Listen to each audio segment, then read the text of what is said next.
మాతృదేవోభవ. గీతాచార్యుడు బోధ చేసెనని సాగింపంగ కర్తవ్యమున్. తల్లి, గీతాచార్యుడు బోధ చేసెనని సాగింపంగ కర్తవ్యమున్ చేతో వేదన రచ్చకీర్చజని, చేతో వేదన రచ్చకీర్చజని ఈ చింతన్ భరింపంగలేను. అమ్మా, ఈ చింతన్ భరింపంగలేను. ఏతన్మాత్రపు బాధ్యతల్ గడపలేవే నీవు, ఏతన్మాత్రపు బాధ్యతల్ గడపలేవే నీవు. నాకేల నా చేతమ్మున్ భవదీయనామము వరించన్ నేను నిస్సంగుడన్. నా చేతమ్మున్ భవదీయనామము వరించన్ నేను నిస్సంగుడన్.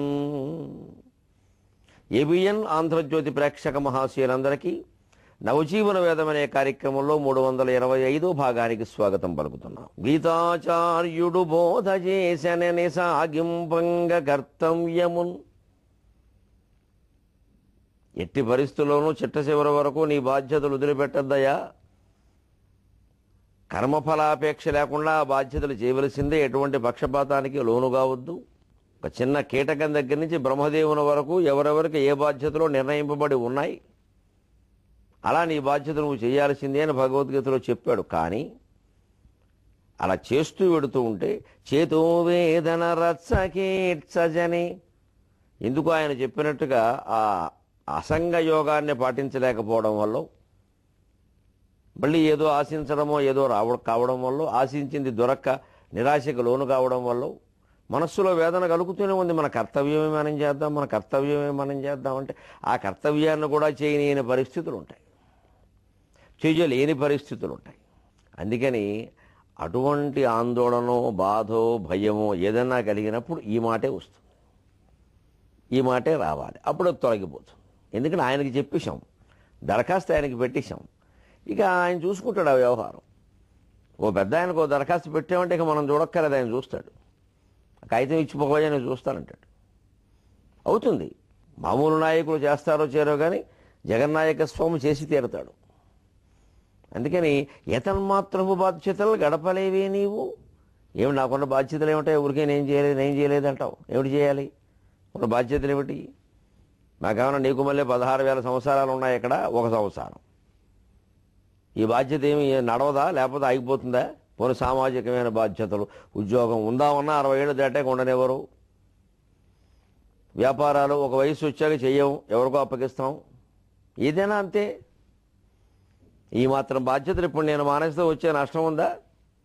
మనం ఉన్నంతకాలం ప్రపంచంలో మన ప్రాధాన్యం మనకు ఉంటుంది. మనం లేకపోతే ఏది ఆగదుగా. ఏతన్మాత్రపు బాధ్యతలు గడపలేవే నీవు. నాకేలా నా చేతమ్మున్ భవదీయ నామము వరించాను నేను నిస్సంగుడు. లోకంలో కర్మఫలాలు వదిలేసి జనక మహారాజులాగా నిరంతరము కర్మసంఘంలో ఉన్నవాళ్ళు ఉన్నారు. అసలు కర్మలనే వదిలేసి పూర్తిగా జ్ఞాన మార్గంలో వెళ్ళి యోగ మార్గంలో ఉన్నవారు ఉన్నారు. ఎందుకు లేరు? ఉన్నారు. 2 రకాలు ఉన్నాయి. కానీ ఆ కర్మలను కూడా వదిలేసి కేవలం నిమిత్త మాత్రపు కర్మ మాత్రమే చేస్తూ బతుకున్నాం కాబట్టి అంత మాత్రమే చేస్తూ అలా ఉండడం, రమణ మహర్షిలాగా ఉండడం ఉంది చాలా కష్టం. ఆయన మాత్రం ఎంతో చుట్టూ భక్త సమాజం ఎంతమంది చేరిపోలేదండి? అందరూ ఆయన ఆదర్శాల ప్రకారం ఉన్నారా? ఆయన ఏమైనా అడిగారా? ఆయన బతుకుండగానే ఆయన విగ్రహం పెట్టేశారు అక్కడ. అప్పుడు ఆయనే అన్నాడు, ఇంకా నా పని లేదు, దాన్ని చూసుకుంటారు వాళ్ళని. ఆయనే అన్నాడు, ఇక నేను ఎందుకు దాన్ని చూసుకుంటారులే అన్నాడు ఆయన. అలా అలాగే జరిగింది ఆయన ఉండగానే. ఇంకా అక్కడి నుంచి దానికి మొక్కితే కోరికలు తీరతాయి, దాని చుట్టూ ప్రదక్షిణం చేశానమ్మా, నా కడుపు నొప్పి తగ్గింది, ఇలాంటి వాళ్ళంతా తయారయ్యారు ఆయన అక్కడ ఉండగానే. పైగా అక్కడి నుంచి విగ్రహానికి ఎంత ఉంటే ఆయనకి ఎంత ఉందో ఇక ఈ లెక్కలే ఎంతసేపు వాటాలు నిష్పత్తి. అంతేగాని అసలు ఈ మొత్తం మహత్యం ఆ వ్యక్తికి ఎందుకు వచ్చింది? జ్ఞానం వల్ల. ఆ జ్ఞానం మనం ఎందుకు పొందలేకపోతున్నాం? ఇలా ఆలోచించమండి మనం. ఎందుకంటే కష్టం అనొద్దండి. ఆ జ్ఞానం పొందితే చాలా వదిలేయాలి. ఆ వదిలేయడం మనకి ఇష్టం లేదు. మనం ఎటువంటి వాళ్ళం అంటే భగవంతుడు అత్యవసరంగా కనిపించే లలితాదేవి, నువ్వు చేసే పూజల వల్ల నాకు చాలా ఆనందం కలిగింది, నీకు మోక్షం ఇస్తాను రమ్మనంటే నాతో పాటు ఒక 6 ఉన్నారమ్మ, వాళ్ళందరికీ ఇవ్వాలి. ఏదో నేను పథకమా? వితంతు పెంచిన పథకమా? వికలాంగ పెంచిన పథకమా? సంక్రాంతి పండుగ బెనిఫిటే? ఇలా అడిగేవాళ్ళు ఉంటారు. ఎందుకంటే కొందరి పట్ల మనం పెంచుకున్న ప్రేమలో మమకారాలో వదలలేము. ఇక మోక్షం ఏమిటి? అర్థం లేనిది. ఈ శరీరమే నేను కాదనే స్థితి అర్థమైతేనే మోక్షం. శరీరం మనం కానప్పుడు శరీరాన్ని బట్టి ఏర్పడిన బంధాలు మనం ఎలా అవుతాయి? అంచేది వాటి పట్లైనా చివరికి శరీరం పట్లైనా మన కర్తవ్యం ఏదో మనం నిర్వహించడమే భగవద్గీత. అది నిజంగా అర్థమైతే, ఆచరించగలిగితే కర్మలు వదిలిపెట్టాల్సిన అవసరమేం లేదు. అర్థం కానప్పుడు వదిలిపెట్టి ప్రయోజనం లేదు. అర్థమైతే వదిలిపెట్టాల్సిన అవసరం లేదు. కలిసి వదిలిపెట్టడం అనేది సమస్య కాదు, అర్థం కావడం కాకపోవడం అనేది సమస్య. దానికి సుందరకాండే ప్రమాణం. ఇంత పని చేస్తున్నాడు, ఇంత సాహసం చేస్తున్నాడు, ఇంత ఇబ్బంది పడుతున్నాడు, ఎక్కడైనా దీని ఫలాన్ని ఆయన కోరాడా?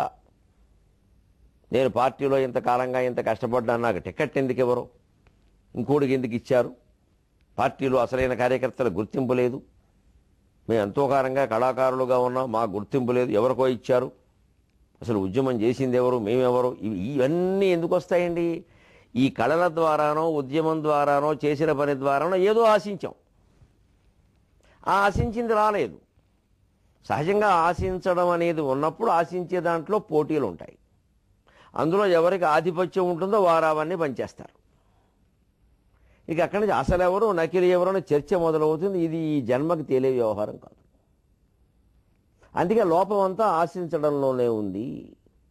ఆ మాత్రం ఆశించకుండా ఎలా ఉంటా అని అంటారు. అనేది ఆ మాత్రం ఆశించినప్పుడు ఇంకో మాత్రం తగాదా, ఇంకో మాత్రం ఆందోళన ఉంటుంది.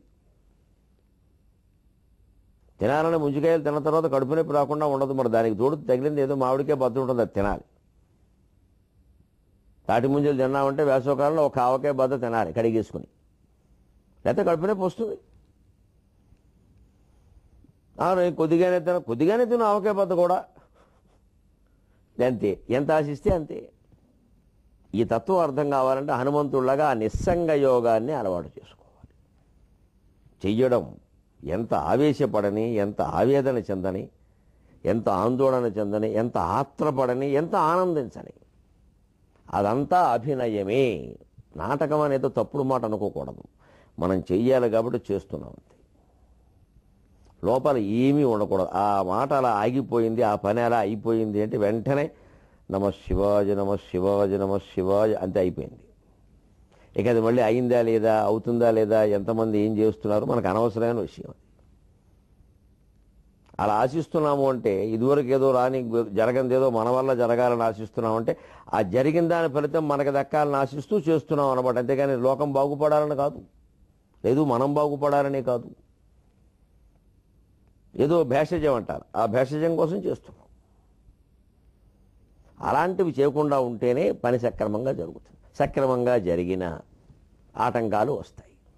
ఇప్పుడు సక్రమంగా వేన పనికి కూడా ఆటంకాలు, ఒక్కోసారి ఉపకారం చేద్దాం అనుకున్న వాళ్ళు కూడా అపకారం ఎలా చేస్తారో చూస్తున్నాం మనం సుందరకాండలో. ఇప్పుడు హనుమంతుడు ఆయన దారిని ఆయన ఎగురుతున్నాడు. వీళ్ళని ఎవరినైనా అడిగాడండి, ఈ మైనాకుండి కానీ సముద్రుండి కానీ అసలు మీరు స్పందించండి, మీరు ఏమనుకుంటున్నారు, నేను ఇంతసేపటి నుంచి ఎగురుతుంటే ఒక్కళ్ళు వీడియో తీయరే, దాన్ని ప్రత్యక్ష ప్రసారం బ్రేకింగ్ న్యూస్ అని వేయిద్దా? సముద్రం మీద ఎగురుతున్న హనుమంతుడికి పర్వతం అడ్డు, కంగారు పడిన హనుమంతుడు అని వెంటనే ఇద్దరు ముగ్గురు అక్కడ రామాయణ కావ్యకర్తలు మొల్లని, విశ్వనాథ వారిని, భాస్కరుల వారిని కూర్చోబెట్టి చర్చ చేయించద్దా? ఇవన్నీ ఆయన చేయలేదండి. ఆయన దారిని ఆయన ఎగురుతున్నాడు. కానీ విచిత్రమైన పరిణామాలు ఏం జరుగుతుందో సముద్రానికి స్పందన కలిగింది. నేను ఏదో ఈయనకి చేయకపోతే ఎలాగా? సహాయం వానరేంద్రస్య ఇది నాహం హనుమతక కరిష్యామి భవిష్యామి సర్వవాచ్యో వివక్షతాం. నేను ఇతనికి ఉపకారం చేయకపోతే లోకంలో నిందకు గురవుతానని ఆలోచించాడు సముద్రుడు. ఆయన ఆలోచించి తిన్నగా ఉండగా తనలో ఉన్న మైనాకుడిని పైకి లేపాడు. ఇవన్నీ ఆయన ఊహించలేదు చూడండి. అదే మనం గమనించాలి. నిష్కల్మషంగా అర్ధరాత్రి గాలి వీచినంత సహజంగా మన పని మనం చేసుకుంటూ పోతే జరగవలసిన పరిణామాలు అవే జరుగుతాయి. ఆయన నిష్కల్మషమైన హృదయంతో సీతాన్వేషణ కోసం వెళ్ళాడు. ఎన్ని మార్పులు జరుగుతున్నాయో చూడండి. అలాగే మనము జీవితంలో మనం ఒక్కళ్ళని చేస్తే అవుతుందా అనుకోకుండా నిష్కల్మషంగా మనకు కనిపించిన చెత్తని మనకు కనిపించిన చీపురు పెట్టి ఊడి చేయడమే తర్వాత మిగిలిన విషయాలు. మనం తలపెట్టినటువంటి మంచి పనికి ఒక్కోసారి మంచి వాళ్లే ఆటంకం కలిగిస్తారు, మన మిత్రులే ఆటంకం కలిగిస్తారు. ఆశ్చర్యకరంగా ఉంటుంది ఇది. ససాగర జలం భిత్వా బభూవ అభ్యుత్థితస్తథా. ససాగర జలం భిత్వా బభూవ అభ్యుత్థితస్తదా. యథా జలధరం భిత్వా దీప్తరశ్మిర్దివాకరః. యథా జలధరం భిత్వా దీప్తరశ్మిర్దివాకరః. ఆశ్చర్యకరంగా చూడండి. హనుమంతుడు తన దారిని తాను ఎగురుతున్నాడు తప్ప వీళ్ళ ఎవ్వరినీ కల్పించుకోమని చెప్పలేదు, వీళ్ళ సాయం అడగలేదు, నాకు విశ్రాంతి అవసరమని ఆయన అనలేదు. అసలు ఆయన ఎక్కడా అలసట కలిగినట్టుగా ఆయన మనస్సులో ఆయన అనుకోవడం లేదు. అయినా మనం మంచి పని తలపడితే ఎవరి స్పందనలు వారుకుంటా, ఎవరు చేసేది వారు చేస్తారు, సహజంగానే జరిగాయి. కానీ ఈ సహజంగానే జరిగే పరిణామాలు, మిత్రులు చేసే సహాయాలు కూడా మనకు అనుకూలమని అనుకోవద్దు. వారు అనుకూల దృష్టితోనే చేయొచ్చు, కానీ అది అంగీకరిస్తే మనకి ప్రతికూలం అవుతుంది. ఇది కార్యసాధనలో ఉండవలసిన జాగ్రత్త. మనవాళ్ళ దగ్గర వాళ్ళే కదా అని సాయం చేస్తామంటే ఒప్పుకున్నాను, అప్పిచ్చు పుస్తకోన్లే మన దగ్గర డబ్బు ఉంటే ఉండొచ్చు, వాళ్ళు ఇస్తూ ఉంటున్నారు, ఎవరిస్తారు ఈ రోజుల్లో. కొంతమంది చూడండి ఏదో చిన్న వ్యాపారం పెట్టాలని అనుకుంటారు, ఆ సంగతి ఏ బ్యాంక్ మేనేజర్తోనో మాట్లాడతారు, వాళ్ళ స్నేహితులు కావడం వల్ల.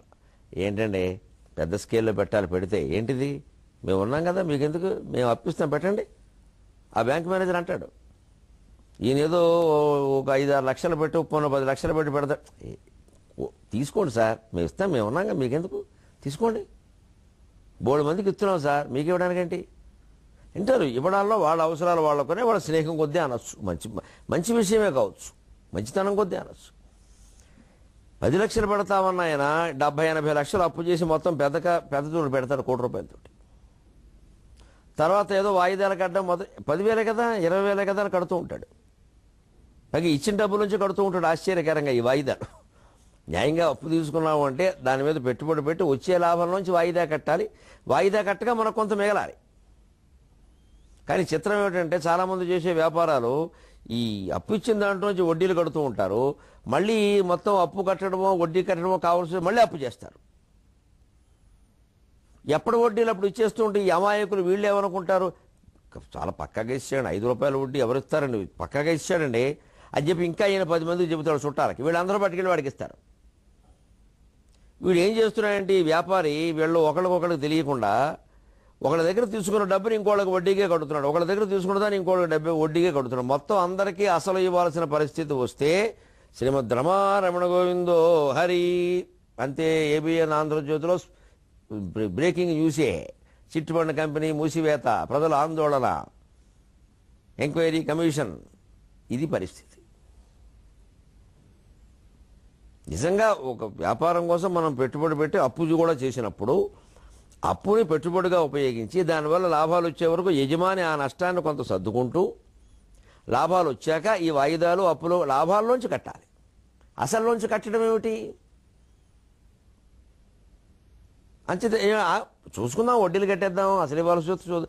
ఎప్పటికప్పుడు వడ్డీలు బాగా వస్తూ ఉండడం వల్ల అసలు అడగరు. ఈ అమాయకులు ఎంత మోసపోతారంటే ఆయనకి ఏదో ఒక 50 లక్షలు అప్పిస్తే దానికి నెలకేదో కొన్ని లక్షల్లో వడ్డీ వస్తూ ఉంటే వడ్డీ వస్తుంది కదా అనుకుంటారు. ఈయనకి సంవత్సరానికి చివరికి వీళ్ళ 50 లక్షల్లో వీళ్ళకి ఇస్తారు 3-4 ఏళ్ళకి. ఏమైంది అప్పుడు వ్యాపారం? ఇలా ఉంటుంది పరిస్థితి. అందుకే మనం ఇవ్వగలగవా లేదా అనేది మనం ఆలోచించుకోవాలి తప్ప మన స్నేహితులే కదా, బ్యాంక్ మేనేజర్ మనవాడే కదా, అప్పిచ్చాడు కదా, ఇచ్చినప్పుడు తీసుకుంటే తప్పేమిటి ఇలా ఆలోచించద్దు. ఆ మేనేజర్ ఉండడు, వెళ్ళిపోతాడు, మరొకడు రొక్కిస్తాడు. ఆ బ్యాంకు వాళ్ళకి కొంచెం దివాళా తీసే పరిస్థితి వచ్చి అప్పు కట్టమని కూర్చోవచ్చు, లేదా మన స్థలం వేలం వేసి ఇచ్చు. అంచేతన మనకు కావాలని చేసే ఉపకారాలను కూడా స్వీకరించాలా వద్దా ఈ ఘట్టంలో తెలుస్తుంది మనకి. ససాగర జలం భిత్వా బభూవ అభ్యుత్థితస్తదా యథా జలధరం భిత్వా దీప్తరశ్మిర్దివాకరః. సహా సాగర జలం భిత్వా, ఆ మైనాకుడు సముద్రం ఇలాగా కాస్త బతిమాలినట్టుగా కర్తవ్యాన్ని చెబుతున్నట్టుగా చెబుతూ కాస్త హెచ్చరించగానే భక్తి భయము రెండూ కలిగిన వాడు కాబట్టి హనుమంతుడి పట్ల కూడా ఒక ధర్మపరమైనటువంటి ఆకర్షణ కృతజ్ఞత ఉన్నవాడు కాబట్టి సాగర జలాల్ని భేదించుకుని బయటకు వచ్చాడు. ససాగర జలం భిత్వా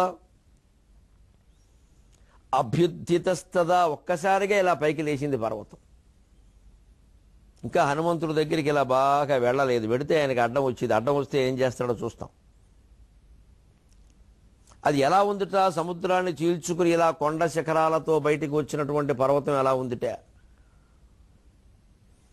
యథా జలధరం భిత్వా దీప్తరశ్మిర్దివాకరగా. సరిగ్గా ఎంత గొప్ప ఉపమానం అండి నిజంగా. కాళిదాసు ఉపమానాలకి ప్రసిద్ధుడు. అటువంటి కాళిదాసు మెచ్చుకున్న కవి వాల్మీకి. ఇక నీకు ఆయన ఉపమానాలు ఎంత బాగుంటాయో చూడాలి. మేఘమండలాన్ని చీల్చుకుని ఉదయిస్తూ ఉన్న సూర్య భగవానుల్లా ఉందిట ఆ పర్వతం. యథా జలధరం భిత్వా. జలధరం అంటే మేఘం. దీప్తరశ్మిర్దివాకర. ఉదయాన్నే ప్రకాశించేటువంటి కాంతులతో మేఘమండలాన్ని చీల్చుకుని బయటకు వస్తున్న. సరిగ్గా మనకి చాలా చోట్ల ఈ గోడల మీద అంటించేటువంటి చిత్రాల్లో కనపడేది ఇదే. నల్లటి మబ్బులను చీల్చుకుని సూర్యమండలం వస్తున్నట్టు, కిందేమో కొండలు, ఆ మధ్యలోంచి సూర్యోదయం. ఇదే సరిగ్గా అదే దృశ్యం. ఇక్కడ కింద సముద్రం, అది మేఘమండలం అన్నమాట. మేఘం నల్లగా ఉంటుంది, సముద్రం నల్లగా ఉంటుంది. మేఘంలో నీళ్లుంటాయి, సముద్రంలో నీళ్లుంటాయి. మేఘంలో ఉండే నీళ్లు సముద్రం వల్ల వచ్చినవి. ఆ మేఘంలోకి నీళ్లు సముద్రం వల్ల ఎందుకు వెళ్ళాయి? సూర్యుడి వల్లే వెళ్ళాయి. అందుకని వాటినే ఉపమానాలుగా తీసుకున్నాడు. అదే పిండి పదార్థం తయారు చేసే విధానాన్ని బట్టి ప్రశంసలు, రుచులు ప్రశంసలు ఉంటాయి. పిండి ఒకటే, ఒక్కో హస్తవాసి మరి బ్రహ్మాండంగా చేస్తారు ఒకళ్ళు. ఆ దివాకరుడు ప్రకాశిస్తున్నట్టుగా ఉన్నాడు. ఇక్కడ మనం గమనించండి. అంటే మేఘమండలాన్ని చీల్చుకుని దివాకరుడు వచ్చి ప్రకాశిస్తున్నాడు అంటే అంతకుముందు మేఘమండలం ఆయన్ని కమ్మినట్టేగా. అలా పర్వతం పైకి వస్తోంది. ఆ దాని శిఖరాలన్నీ బంగారపు కొమ్ముల్లా, బంగారపు శిఖరాల్లో బంగారపు పూత పోసినట్టుగా ఉన్నాయన్నాడు. దానికి కూడా సూర్యకాంతే కారణం. లోపల శిఖరానికి బంగారపు పూత ఉండదు. పోనీ హిమోత్పర్వత శిఖరం కాబట్టి, మైనాకుడు కాబట్టి ఉందేమో అనుకుందాం. దాని మీద ఉండే రత్నాలు, మణులు, బంగారం కారణంగా ఆ కాంతి దాని మీద కమ్మి అలా ఉందేమో అనుకుందాం. కానీ మామూలు పర్వతం మీద కూడా సూర్యకాంతులు పడుతూ ఉంటే అది బంగారపు రంగులోనే మెరుస్తుంది. ససాగర జలం భిత్వా బభూవ అభ్యుత్థితస్తదా యథా జలధరం భిత్వా దీప్తరశ్మిర్దివాకరః. మేఘమండలాన్ని చీల్చుకుని సూర్యమండలం బయటికి వస్తున్నట్టుగా, తన సూర్యుడు తన కాంతులతో జగత్తంతా నిండిపోతున్నట్టుగా, ఆ సముద్రాన్ని చీల్చుకుని సముద్ర నీళ్ళలోంచి ఇలాగా మైనాక పర్వతం బయటకు వచ్చిందండి హనుమంతుడికి సాయం చేయడం కోసం అన్నాడు. చీల్చుకుని బయటికి వచ్చింది అంటే అంతకుముందు రాకుండా అక్కడ ఉందన్నట్టే కదా. అంచేతనే మన జీవితంలో కూడా మనం గ్రహించవలసింది, కష్టాల మబ్బులు కమ్ముకున్నాయనో, దుఃఖాల ఆందోళనల మేఘాలు కమ్ముకున్నాయనో కంగారు పడకూడదు. ఎప్పుడో అప్పుడు ఆ చీకట్లను చీల్చుకుని, ఆ మబ్బులను చీల్చుకుని సూర్యోదయంలాగా మన జీవితం ప్రకాశించడం ఖాయం. అంతేగాని 4 కష్టాలు ఒకేసారి రాగానే కంగారు పడిపోయి ఆత్మహత్యలకు పాల్పడకూడదు. భగవంతుడు ఈ జన్మ ఇచ్చింది, తల్లిదండ్రులు మన కన్నది నిరాశ కోసం, నిస్పృహ కోసం, ఆత్మహత్య కోసం కాదు. ఎలాగైనా సరే జీవితంలో మనం సాధించాలి, 10 మందికి మనం మేలు చేయాలి. మనిషి అంటే వాడురా, ఎన్ని కష్టాలు వచ్చినా ఎలా నిలబడ్డాడరా, శ్రీరామచంద్రమూర్తిలాగా, సీతాదేవిలాగా అని అనుకోవాలి. ఆడా మగ ఇద్దరి గురించి కూడా. అందుకని వాటిని సర్దుకునే విధానం, సవరించుకునే విధానం 100 రకాలుగా ఉంటుంది. అసలు వీలైనంత మౌనంగా ఉంటే అవన్నీ వాటంతట అవే తొలగిపోతాయి. అదిగో సరిగ్గా సుందరకాండలోని ఆ శ్లోకంలో చెప్పినట్టుగా జలధరం భిత్వా దీప్తరశ్మిర్దివాకరః అన్నట్టుగా సూర్యకాంతి మేఘాలను చీల్చుకొని వస్తుందయ్యా. జీవితంలో చీకట్లు కమ్మగానే భయపడిపోకూడదు. జీవితం అంటేనే చీకటి నుంచి వెలుగుకి చేసే ప్రయాణం అంటున్నారు ఒక తెలుగు పద్యంలో. రసరాజు అనే కవి తణుకులో ఉంటారు. విద్యుత్ శాఖలో పనిచేసి పదవీ విరమణ చేశారు. మంచి కవి, నేను బాగా అభిమానించే కవి. చాలా చక్కని పద్యాలు రాస్తారు. వేదిక అని ఒక పద్య కవితా సంపుటి ప్రకటించారు. త్వరలో వారిది ఈ వీరభారతం ఒకటి మంచి సైనిక పరమైనది, ఒకటి మంచి దేశభక్తి పరమైన కావ్యం ఒకటి రాబోతుంది. ఆయన మంచి పద్యంలో అంటారు, జీవితాన్నిలో మనం తట్టుకోవలసిన విధానం ఎలాగా అనడానికి. చీకటి నుండి వేకువకు చేజు ప్రయాణములో అనేకమౌ చీకులు చింతలున్ పరిహసించు.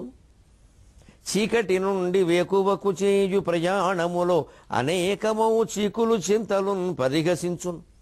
గుండెగలట్టివాడు వెన్నీక పురోగమించు, గుండెగలట్టివాడు వెన్నీక పురోగమించు. అవహేళనకున్ భయపడ్డవాడు మాధ్వీకము గ్రోలలేడు, అవహేళనకున్ భయపడ్డవాడు మాధ్వీకము గ్రోలలేడు.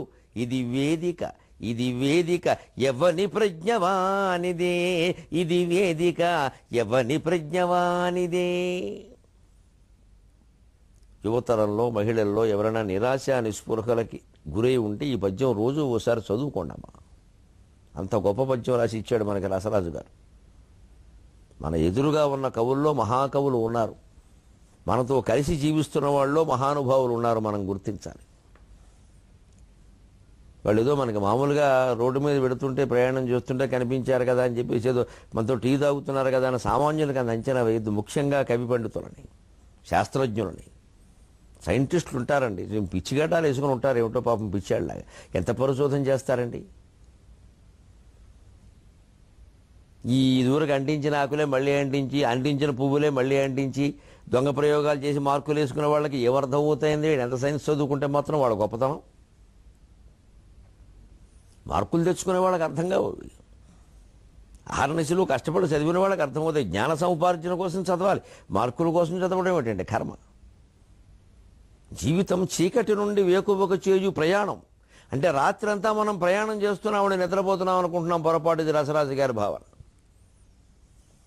చీకట్లోనే కదా మనం పడుకునేది, కానీ ఎందుకు పడుకున్నాం? లేవడానికి పడుకున్నావా, పడుకుందామని ఆలోచించండి. కవి భావన ఎక్కడుందో, కవి హృదయం.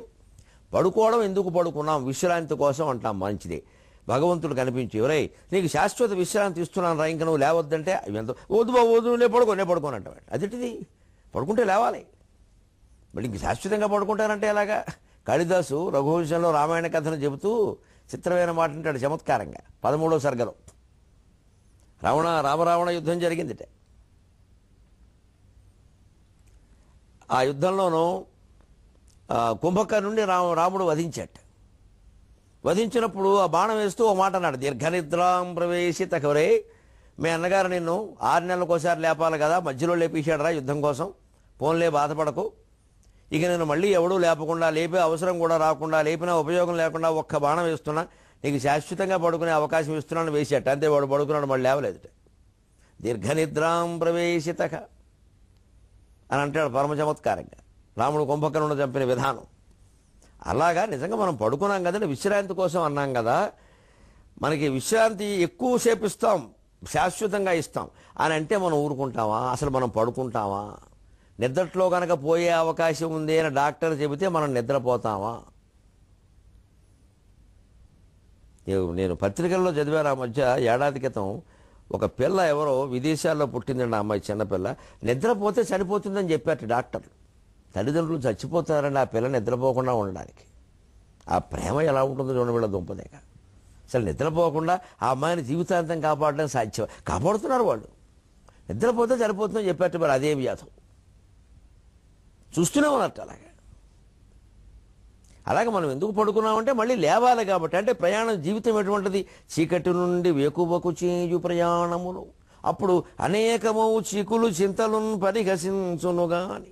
అలాగే లేచాం, పొద్దున్న ఏదో అనుకుంటాం సాధించాలని, సాధించలేకపోతాం.